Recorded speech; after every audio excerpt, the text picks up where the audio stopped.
Hey everybody, welcome back to Gun Talk Minnesotan. So I'm giving my final thoughts here on the Reiff Knives F6 Survival and Bushcraft knife. This one is of course in Magnacut. Now I had a few commenters ask a few questions, and I was glad in my previous video, if you watched that one, that people did have some opinions and they had some questions and thoughts about this, like namely what sets this apart from some of the competitors. Okay, number one, American made. Why is somebody buying a blade like this? Well, for a variety of reasons, but one of the probably top reasons for me is that this is supporting Americans. And I'm not an American-only kind of guy. I have a brother-in-law and a sister that are missionaries in Paraguay right now.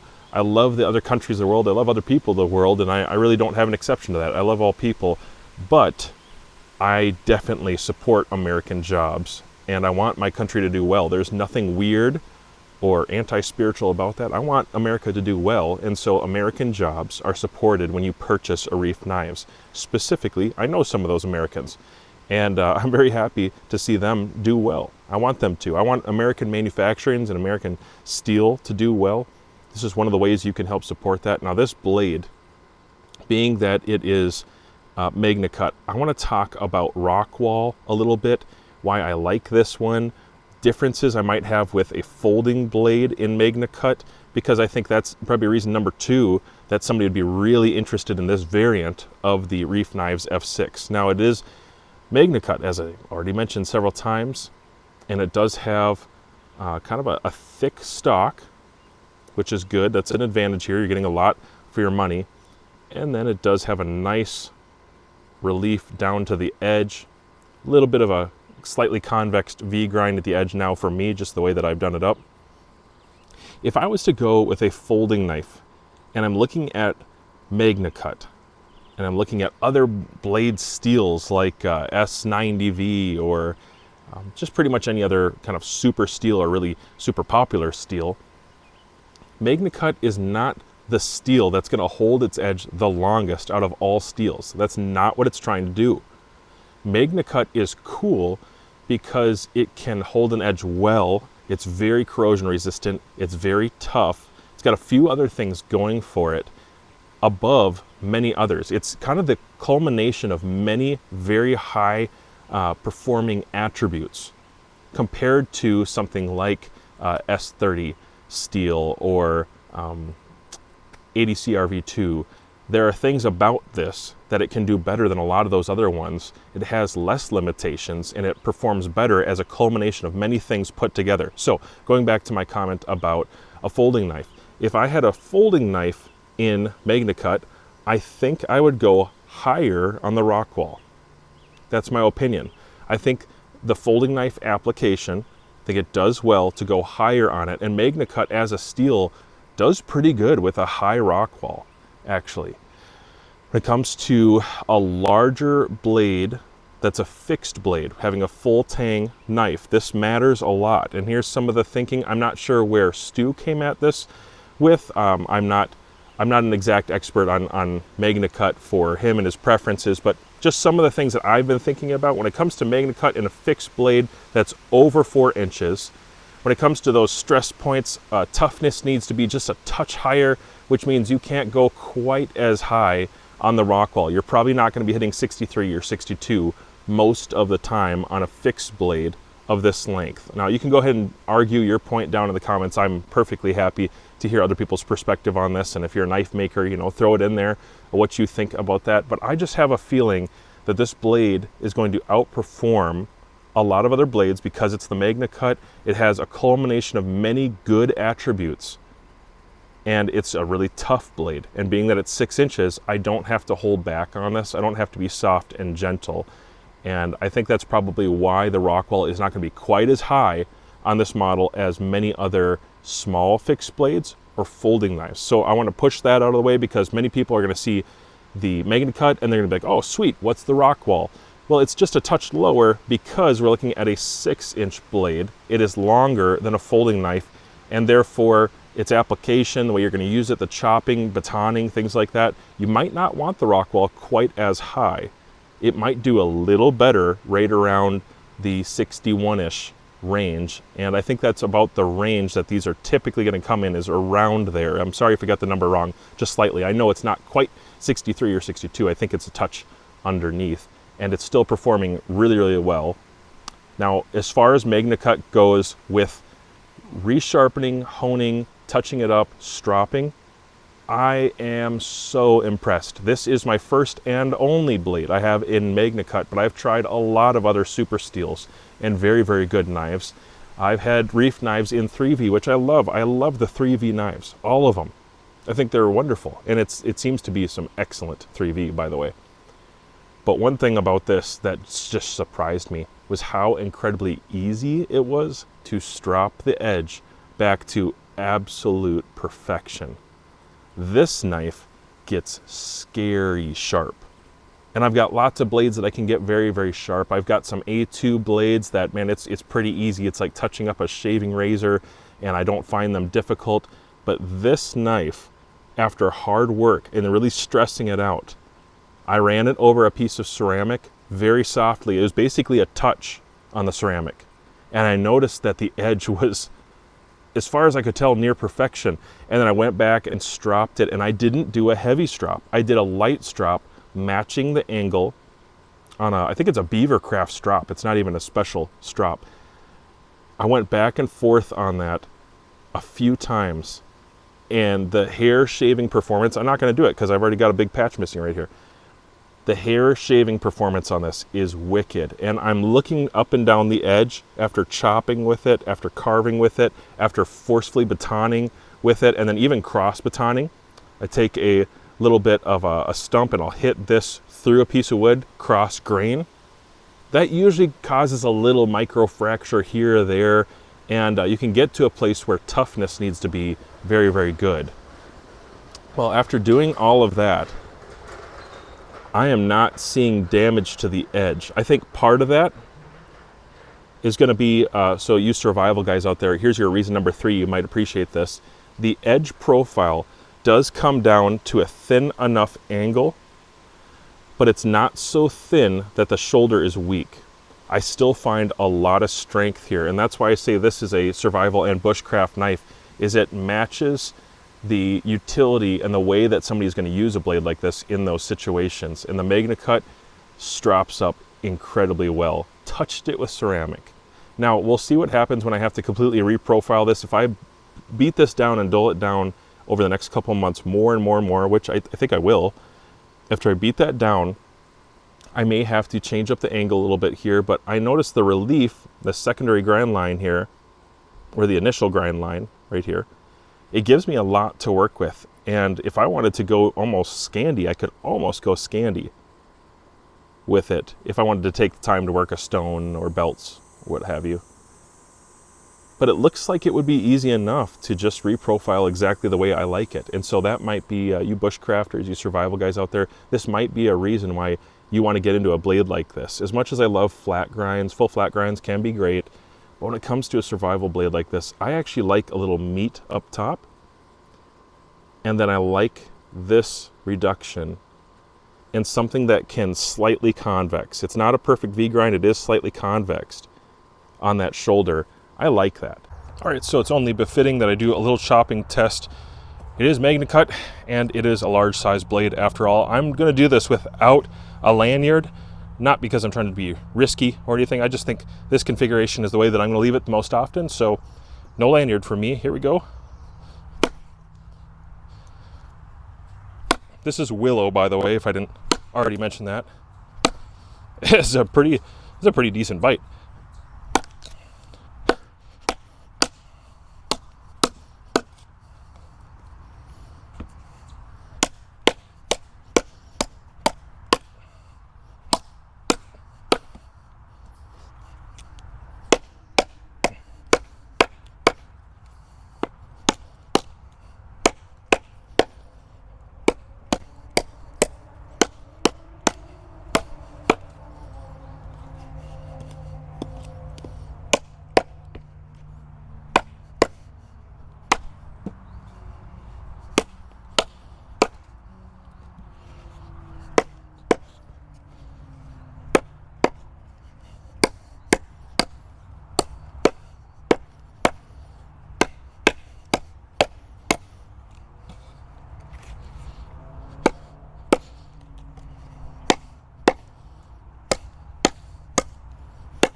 Now for me, I prefer a saw every time I can get away with it. I'll just carry a small folding saw.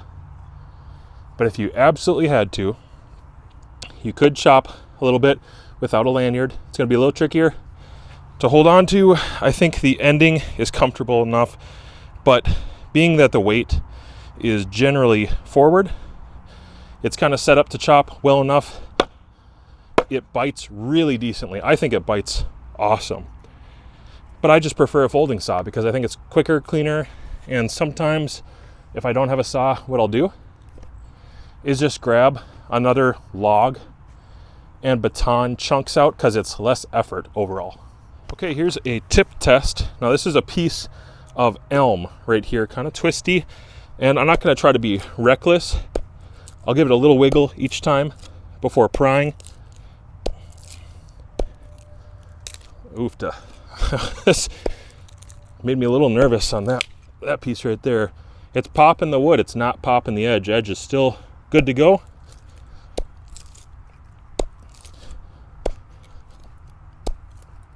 So within reason, I'm going to say as far as the tip is concerned, it is really fairly robust all the way down. It does taper as it should, but the tip is still relatively robust. There's still a good amount of material behind it. It's kind of in a knot there. I should probably be careful about that. I would never want to pry in a knot, but it looks like it handles it just fine. Now, if you watch my Instagram feed at all or YouTube, you maybe caught that previous video and you saw that I do take this on trips, and I've used it more than around the house. And when I'm on a trip, I need a good sheath. I have to have a way that I can carry this, or at least pack it away in a backpack that's pretty comfortable and reliable. I do get nervous about things getting flipped upside down at times, or just something that isn't quality enough to retain the knife. And this leather sheath, although you would have no reason to have it upside down, it does actually hold it in. It seems to be formed really well. It does have 2 carry conditions on the back. I can wear it up here, which when I'm hiking and backpacking, this is probably the most realistic way to carry it, just so I don't freak out the locals. Some people see a big blade like that and they might get nervous. Honestly, they probably won't. I think it's ridiculous, but just in case you want to be a little bit more discreet, I wear a longer shirt and I can cover it up when I run my belt through here.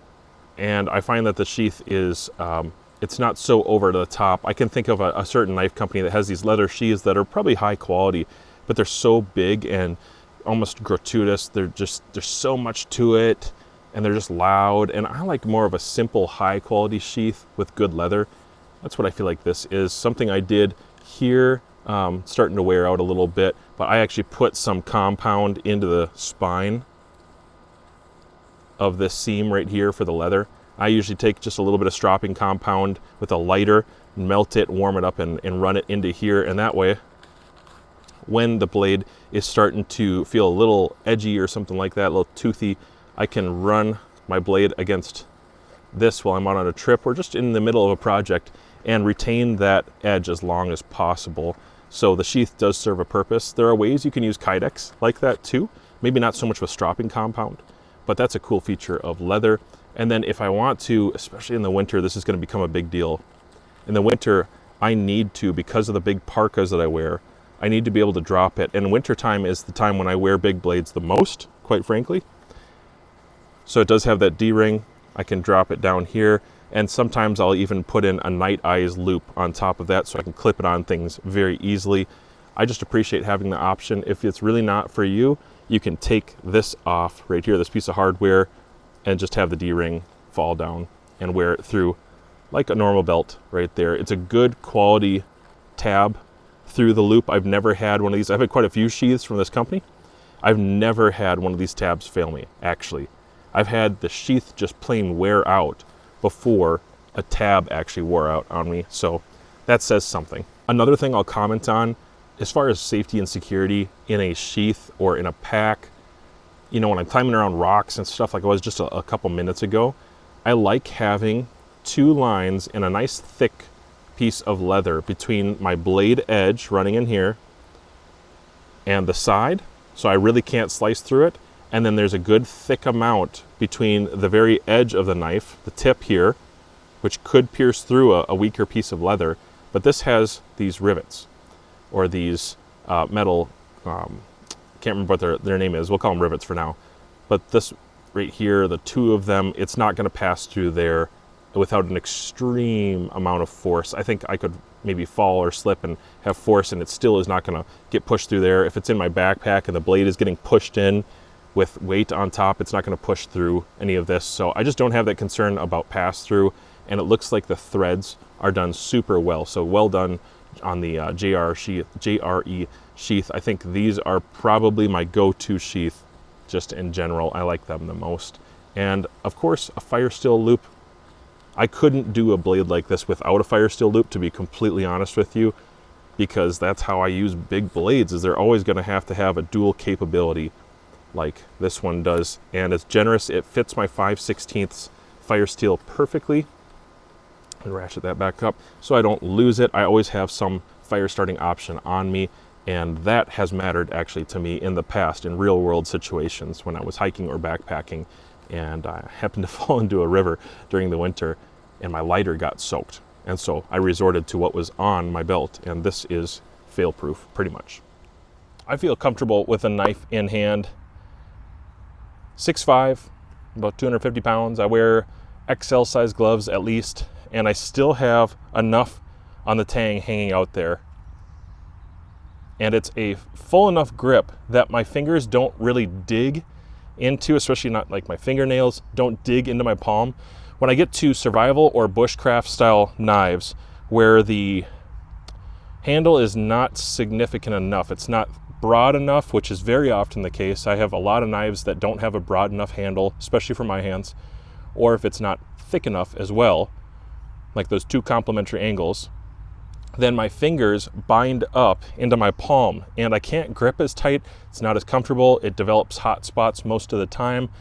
And this knife has provided none of that. It's quite comfortable. I would say for me, it's near perfect, especially because when I'm carving, I actually inch up here and I get the best of all of it. I don't mind having my fingers closer to that sharpening choil, towards that edge right there. Doesn't bother me at all. I've actually never ever been cut like that, knock on wood. And I'm quite careful when I take out a blade, especially something like this. It's insanely sharp, guys. This is a really sharp knife, so I want to be careful with it and respect that. But when I'm carving and I want controllability, I like to get as close as I can to the edge. Sometimes that's like this, sometimes it's like this, sometimes it's going to be a pinch grip like this. And if you watched my previous video, you saw a bit of that. Oh, it's sprinkling. And there's only blue skies above me. That's fun. So I love the G10 handle. I'm a big fan, and one of the reasons I can say I love it rather than I tolerate it is that they contoured the edges. Stu, you did a great job with this G10 version. All the edges are contoured. The hardware is countersunk just enough that I don't feel it. And it's Torx hardware. The removable scales, that's awesome. So if you, in the future, wanted to put different scales on there, you definitely could. I just don't feel anything hot in the traditional hammer style grip here. A reinforced grip like this, nothing. Or in the reverse cut like this, I don't feel any hot spots when I carve with it. And again, watch my previous video where I'm carving quite a bit with this knife. I just don't feel anything. Going to more of a stabby thrusting grip like this. The end is all rounded out. Smooth edges everywhere. Feels very comfortable to the hand. Nothing sharp, nothing aggressive that's actually going to, eventually cause some sort of blister or wear pattern in my palm after working with it for a long time. And I have worked with this for over an hour in one sitting, working on a spoon and then also doing just some bushcraft things, notching, testing it out, and no hot spots in my hand. Now my hand does get sore after using it and gripping it with the muscles all day long. But I'm saying the handle is not responsible by itself. It doesn't have any awkward finger choils or anything that sticks out that would just be generally, a poor taste design for a bushcraft survival knife. It doesn't have any of that. It's just very generic, and that's exactly what I want. When it comes to G10, I have had G10 knife handles before that I didn't like. Not many, but a few of them, and it was because they were so cheap and the texture felt cheap and they kind of ripped up my hands. They weren't just grippy, they were over grippy. They were like sandpaper. I think of some of the old cold steel knives. They had such an aggressive G10, it would actually rip up your pants, and it was great for a grip in your hand if you were in a life or death situation, I suppose, but it was just too much, quite frankly. It wasn't tactfully done, in my opinion. This is G10, it's coyote tan. I almost blend into my shirt a little bit, kind of a brown, but I just find that this is the perfect amount. There's a few reasons that I think this texture is done well in G10. By the way, it comes in micarta. Highly suggest that. I love micarta myself, but when it comes to G10, here's how to do it. So on the side profiles of the blade, the grip and the texture, the design is still, it's quite warm to the touch, feels good, not like a hot spot, but it has a grip, and there's almost a grain, like a faux grain that you can see in it with valleys that go up and down as there's contours to the blade. You can kind of see those valleys, and that texture is just enough in there. It hasn't been burnished, it hasn't been smoothed out, that on the sides of your hand, you do have a confident, secure grip. So right in here, really strong. I can feel it. I can feel my fingers grasping it on the other side, but it doesn't irritate my fingers. Then on the parts that normally on a G10 handled knife kind of give me a hot spot, which would be right in here, cresting the top up to the spine, especially on cheaper knives where the spine doesn't match up perfectly. This matches up perfectly in every direction. And right here, typically this would be a hot spot, but it's been contoured in a way and smoothed out where I don't feel nearly as much pyramiding or texturing coming down, and it's smooth in those places where there is going to be some movement, there's going to be some repositioning, I'm bearing in when I'm cutting against a piece of wood, or doing some fine detail work, or maybe doing a chest lever cut in there. The places that need grip have it, and the places that need to be smooth and contoured are just that. I wear an XL size glove, and you can see the handle is perfect. I actually typically hold the knife like this, okay, somewhere in there. But even if you desired to hold it in a more traditional grip or a reverse grip, there's a lot of knife handle to be held onto, but it's not excessive to the point where it's sticking out far beyond most people's hands.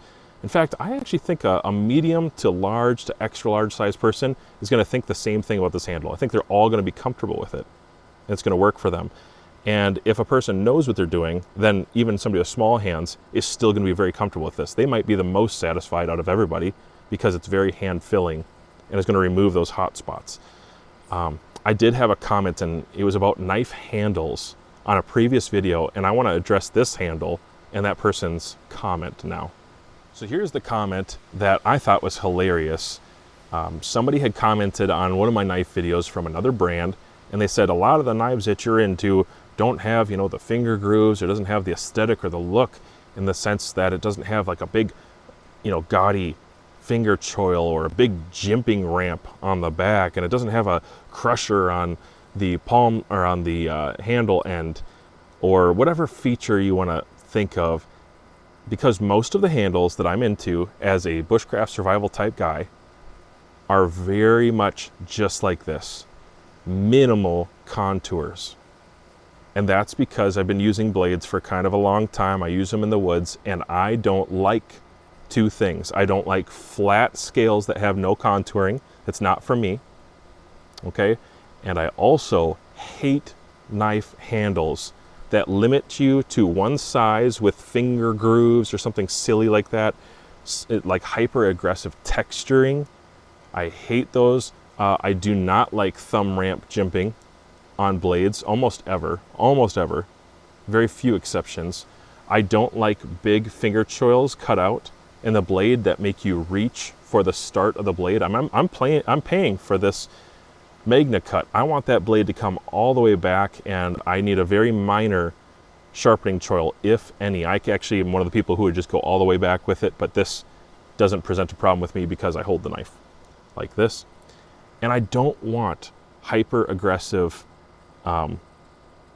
customized finger choils in things, or grooves, or thumb ramps, or these weird extra features on the handle. I want this thing to be somewhat close to broomstick style feeling, and this does get very, very close to that. It also has to be broad enough and thick enough at the same time to fill the hand and to prevent these fingers from mashing into here, because that's not comfortable. It needs to be something that doesn't overly fatigue my hand, and things with these extra finger choils that go so far in, the relief cut is too far in. Your first finger, which is very important to your grip and control, it's always looking for somewhere else to be moved up. So I end up having my finger way up here on those finger choil type knives, and it's just not comfortable. You have all these nice handle scales. This is where the finger is most supported for hard work or bushcraft carving, that sort of thing. So I like this style of handle because the handle scales go all the way up within a 1/4 inch of the working surface, or the working edge of the blade. Right around a 1/4 inch, something like that, maybe 1/2 inch, where it's reasonably close. And so my hand can get up there, and it doesn't matter what position my hand is in. If I am in a reverse cut, sorry about that, my camera battery had overheated, so I had to take a break.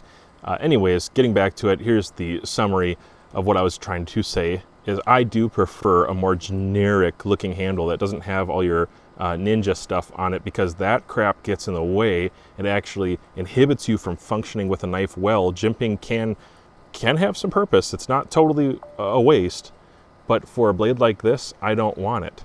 When it comes to the handle and the very end, I don't need a sharp, jagged piece hanging out there that could have purpose. I can imagine some blades that have something like that, and it does what it's supposed to do for those purposes. If you're going to have a cracker, a nut cracker on the end, or a meat grinder or tenderizer kind of thing, sure, window breaker, whatever. But on this blade, I just don't think it's necessary. I think what's necessary is a comfortable, good contoured handle that isn't going to inhibit me from getting multiple kinds of grips, whether it's chest lever or a pinch grip or a regular hand grip like this.